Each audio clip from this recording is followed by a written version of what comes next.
سيدنا وسندنا ومولانا محمدا عبده ورسوله أرسله بالحق بشيرا ونذيرا وداعيا إلى الله بإذنه وسراجا منيرا أما بعد فأعوذ بالله من الشيطان الرجيم بسم الله الرحمن الرحيم يا أيها الذين آمنوا ادخلوا في السلم كافة ولا تتبعوا خطوات الشيطان إنه لكم عدو مبين. وقال تعالى في مقام آخر لقد كان لكم في رسول الله أسوة حسنة. وقال النبي صلى الله عليه وسلم من حفظ سنتي أكرمه الله بأربع خصال: المحبة في قلوب البررة، والهيبة في قلوب الفجرة، والسعة في الرزق، والثقة في الدين، أو كما قال عليه الصلاة والسلام. رب اشرح لي صدري ويسر لي أمري واحلل عقدة من لساني يفقهوا قولي. سبحانك لا علم لنا إلا ما علمتنا إنك أنت العليم الحكيم. رب زدني علما، رب زدني علما، رب زدني علما. اللهم صل على سيدنا مولانا محمد في أول كلامنا. اللهم بارك على سيدنا ومولانا محمد في أوسط كلامنا. اللهم صل على سيدنا ومولانا محمد في آخر كلامنا. محترم ومعزز السامعین الکرام، بزرگوں، دوستوں اور ملت کے عزیز نوجوانوں، ایک مرتبہ تاجدار مدینہ سرکار مدینہ احمد مجتبی محمد مصطفیٰ سیدنا و مولانا حضرت رسول اللہ صلی اللہ علیہ وسلم کی پاک بارگاہ میں دلہائے عقیدت درود پاک کا نذرانہ پیش کریں۔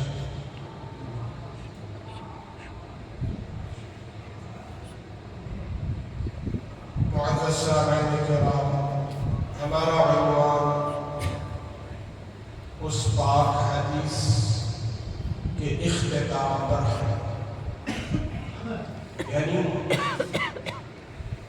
جس حدیث کو میں 3 جمعہ سے لے کر اس عنوان کے تحت چل رہا ہوں۔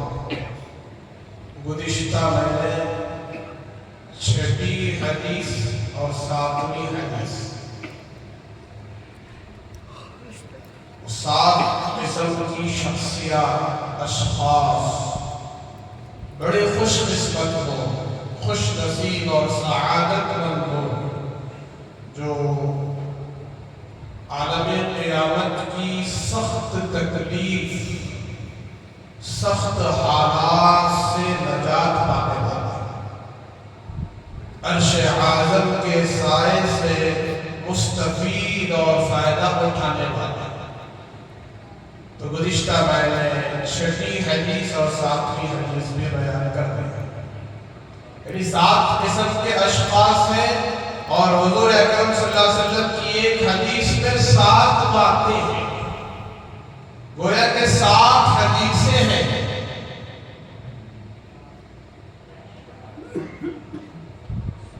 الحمدللہ ابھی جس مہینے میں ہم داخل ہوئے ہیں، اس مہینے کا نام رجب المرجب کہا جاتا ہے۔ رجب کا مہینہ، اسی مہینے میں سرکار مدینہ، تاجدار مدینہ حضرت محمد رسول اللہ صلی اللہ علیہ وسلم کو معراج نصیب ہوئی۔ کیا نصیب ہوئی تھی؟ معراج، یعنی آقا کو آسمانوں کا سفر کرایا گیا، 7 آسمانوں پر بلایا گیا اور جنت جہنم دکھایا گیا، عرش اعظم پر بٹھایا گیا۔ رسول اللہ صلی اللہ علیہ وسلم کا مقام و مرتبہ قیامت تک آنے والی تمام نسلوں کو اس قرآن کی مقدس آیت کے ذریعے سے بیان کیا گیا، اور عالم آخرت میں، آسمانی دنیا میں، آسمان اور کائنات کے اس خوبصورت مناظر کے وہ مخلوق جو فرشتے کہلاتے ہیں، ان فرشتوں کو بھی جناب رسول اللہ صلی اللہ علیہ وسلم کا مقام و مرتبہ دکھایا۔ تو یہ مہینہ رجب کا جیسے ہی یہ مہینہ داخل ہوتا، اس مہینے کا چاند نظر آتا، سرکار مدینہ صلی اللہ علیہ وسلم آپ دعا کیا کرتے تھے، اللہم بارک لنا فی رجب وشعبان وبلغنا رمضان۔ اے اللہ ہمارے لیے رجب اور شعبان میں برکت عطا فرما، اور رمضان تک رسائی نصیب فرما، رمضان تک پہنچنا آسان فرما۔ یہ اللہ کے نبی کی دعاؤں میں سے ایک دعا تھی۔ جب رجب کا مہینہ شروع ہو جاتا، رجب کا چاند نظر آتا، اس وقت آپ کی یہ دعا ہوتی تھی کہ رجب اور شعبان کی برکتیں مانگتے تھے، یعنی رجب اور شعبان میں برکت دے اور رمضان تک پہنچنا آسان فرما دے۔ کیا مطلب؟ کہ ہماری حیاتی کو، زندگی کو بڑھا دے، ہماری زندگی میں اتنی برکت دے دے کہ ہمیں رجب اور شعبان بھی نصیب ہو جائے، اور سب سے بڑی بات رمضان المبارک تک پہنچنا آسان ہو جائے۔ الغرض، اس ماہ مقدس کی آمد سے پہلے 2 مہینے پہلے سرکار دعا کر رہے ہیں، اللہ سے دعائیں مانگ رہے ہیں۔ کیوں بھائی؟ رمضان کی تیاری کے لیے۔ کس کی تیاری کے لیے؟ رمضان کی تیاری کے لیے، کہ رجب ہی سے تیاری شروع کرو، رجب کے مہینے ہی میں تقویٰ، طہارت، پرہیزگاری اختیار کرو۔ اور اللہ کا بڑا کرم یہ ہے کہ اللہ تعالیٰ ایسے مقدس مہینوں کے ذریعے ہم غافلوں کو جگاتے ہیں، ہم غفلت میں پڑے ہوئوں کو احساس دلاتے ہیں کہ یہ مہینے ختم ہو رہے ہیں، رجب بھی، شعبان بھی، رمضان بھی آئے گا، شوال بھی آئے گا، ایسے مہینے کی گنتی ہوتی رہے گی اور سال بھی پورا ہوتا رہے گا۔ دیکھیے کتنا تیزی کے ساتھ رجب آ گیا، یعنی 1 سال گزر گیا۔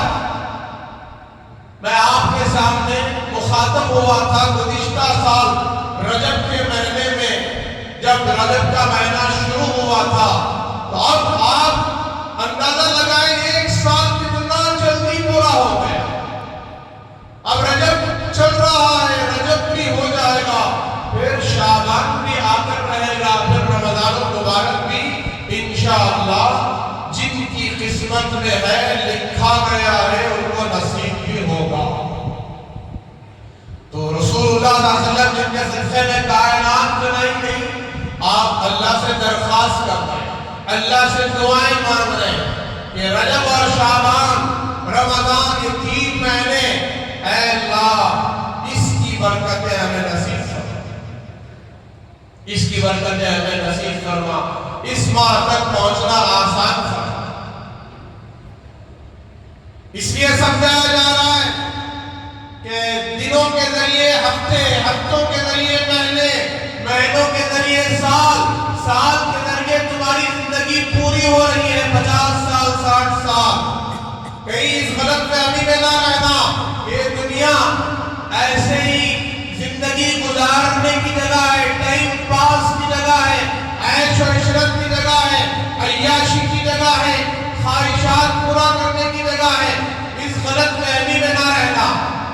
بلکہ رجب کو دیکھ کر، شعبان کو دیکھ کر، رمضان کو دیکھ کر اپنے اندر احساس پیدا کرو، عبرتیں حاصل کرو۔ گزشتہ رجب میں جو ہمارے ساتھ تھے وہ اس رجب میں بعض حضرات ساتھ نہیں ہیں، بہت سارے ہمارے ساتھ نہیں ہیں، چاہے اس محلے کے ہو، چاہے دوسرے محلے کے ہو، چاہے اپنے رشتہ دار ہو، کوئی اور ہو، لیکن اس رجب میں وہ زندہ نہیں ہے، وہ دنیا سے جا چکے ہیں۔ تو آقا نے احساس دلایا۔ الغرض میرے بزرگوں، میں عرض کر رہا تھا کہ سرکار مدینہ حضرت محمد رسول اللہ صلی اللہ علیہ وسلم نے فرمایا، وہ خوش نصیب شخص، وہ خوش نصیب انسان جس کو کل قیامت کے دن عرش اعظم کا سایہ نصیب ہوگا، اس میں سے چھٹے قسم کا آدمی وہ ہے جو صدقہ دے، اللہ کے راستے میں خرچ کرے، اپنے پاس جو اللہ نے مال دیا ہے اس مال میں سے اس طریقے سے صدقہ دے، اللہ کی راہ میں خرچ کرے کہ سیدھے ہاتھ سے دے رہا ہے تو بائیں ہاتھ کو خبر نہ ہو۔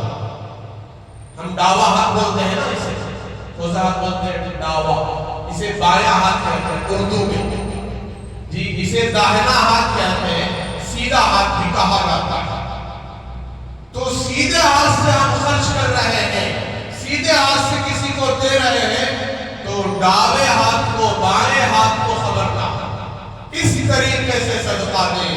کیا مطلب؟ خلاصہ یہ ہے، سمجھ میں یہ آ رہا ہے کہ اخلاص ہمارے اندر پیدا ہو جائے، ہماری نیت صاف ہو جائے، اللہ کو راضی کرنے کا جذبہ ہمارے اندر آ جائے کہ ہم بے شک مالدار ہوں گے، ہمارے پاس بہت پیسہ ہوگا، لیکن کس کا دیا ہوا ہے؟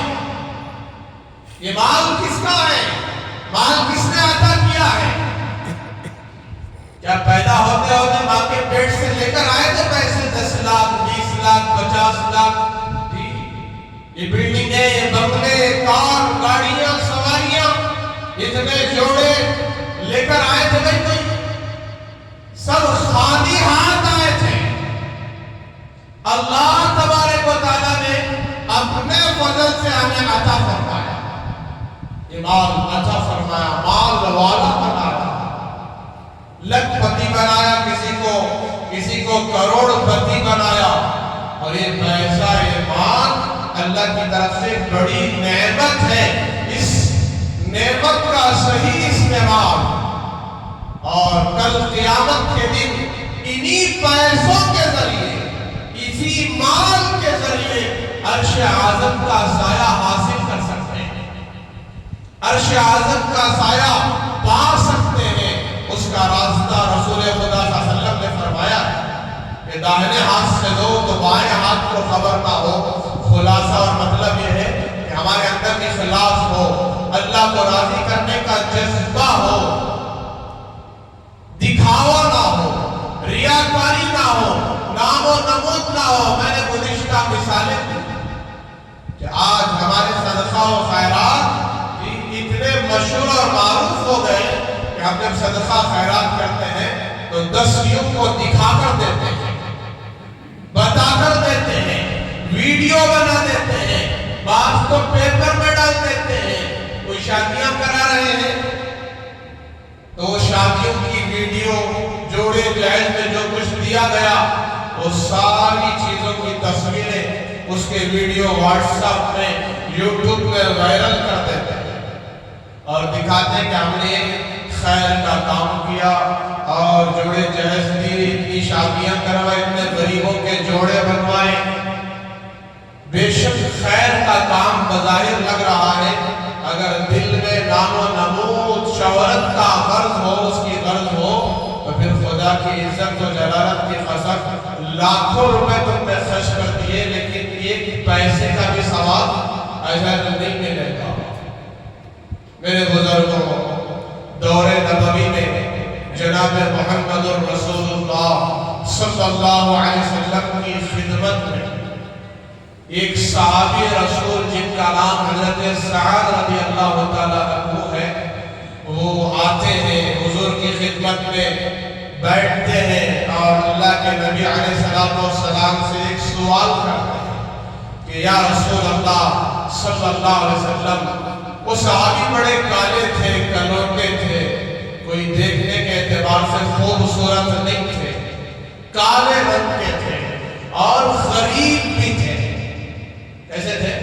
غریب بھی تھے اور رنگ کالا تھا۔ انہوں نے پوچھا یا رسول اللہ کیا یہ میرا کالا رنگ جنت میں جانے سے مجھے روکے گا؟ کیا پوچھا کہ کیا یہ میرا کالا رنگ جنت میں جانے سے روکے گا؟ تو سرکار مدینہ صلی اللہ علیہ وسلم نے تبسم فرمایا، مسکرایا اور پوچھا کیا بات ہے، کیوں ایسا سوال کر رہے ہو؟ آپ نے فرمایا اگر تم ایمان والے ہو، کیا ہو؟ ایمان والے ہو، مسلمان ہو، کلمے والے ہو، تو تمہیں جنت میں جانے سے کوئی نہیں روکے گا، تمہیں جنت میں جانے سے کوئی نہیں روکے گا۔ تو انہوں نے فرمایا یا رسول اللہ میری یہ جوانی، ساتھ میں غربت، پھر میری یہ بدصورتی، میرا کالا رنگ، مجھے کون لڑکی دے گا؟ مجھ سے کون شادی کرے گا؟ کون پوچھ رہے ہیں؟ صحابی رسول حضرت سعد رضی اللہ تعالی عنہ۔ تو حضور اکرم صلی اللہ علیہ وسلم نے فرمایا مدینہ المنورہ کے ایک مالدار رئیس، وہ بھی صحابی رسول ہے، حضرت عمرو بن وہب ثقفی رضی اللہ تعالیٰ عنہ، بڑے مالدار صحابی تھے، مدینہ المنورہ میں رہتے تھے۔ اللہ کے نبی کی صحبت ان کو حاصل تھی۔ اللہ کے نبی نے سوال فرمایا کہ دیکھو عمرو بن وہب مجلس میں ہے کیا؟ تو صحابہ نے فرمایا صلی اللہ مجلس میں نہیں ہے۔ چنانچہ حضرت سعد رضی اللہ تعالیٰ عنہ سے حضور اکرم صلی اللہ علیہ وسلم نے فرمایا کہ جاؤ عمرو بن وہب ثقفی کے پاس جاؤ رضی اللہ تعالیٰ عنہ، اور ان سے جا کر کہو اللہ کے رسول کا حکم ہے، جناب محمد رسول اللہ صلی اللہ علیہ وسلم کا فیصلہ ہے، رسول اللہ کا حکم ہے کہ تم اپنی بیٹی کا نکاح مجھ سے کراؤ۔ اور ان کی بیٹی حضرت عمرو بن وہب رضی اللہ تعالیٰ عنہ کی مدینہ المنورہ میں سب سے زیادہ حسین، خوبصورت، مالدار بھی، خوبصورت بھی۔ چنانچہ یہ اللہ کے نبی کا حکم سن کر چلے اور حضرت عمرو بن وہب ثقفی کے گھر تشریف لائے، آ کر گھر کو دستک دیا اور وہ باہر آئے، انہوں نے سلام کیا، پوچھا بھائی کیا بات ہے؟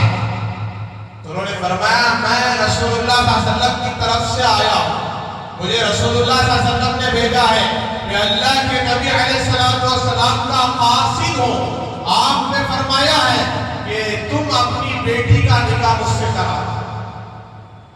تو یہ بظاہر جب اس بات کو سنا تو ان کو یقین نہیں ہوا، کہنے لگے کہ تم اپنی اوقات کو بھی جانتے ہو، تم ہو کیسے دیکھنے میں، تمہاری حالت کیسی ہے، غریب ہو، کالے ہو، میری بیٹی بڑی خوبصورت حسین ہے، نہیں جاؤ اپنا راستہ بدلو۔ کیا کہا؟ چونکہ ان کو اللہ کے نبی کی بات کا یقین، مطلب کہ حضور نے اس طریقے سے فرمایا ہے، یہ یقین نہیں کر رہے تھے۔ ہو سکتا ہے یہ اس طریقے سے آ کر میرے سامنے بات بنا کر بیان کر رہے ہو۔ اب وہ بیچارے حالات کے مارے ہوئے حضرت سعد پیچھے پلٹ گئے۔ اب ان کی بیٹی اس بات کو سن رہی تھی اندر سے، کہا کہ ابا جان ذرا سوچو تو صحیح، کس کا حکم ہے؟ کائنات کے امام کا حکم ہے، امام الانبیاء کا فیصلہ ہے، حضرت محمد رسول اللہ کا فیصلہ ہے، کیا کر رہے ہو؟ رسول اللہ کا اگر فیصلہ ٹھکراتے ہو تو ہلاک ہو جاؤ، تباہ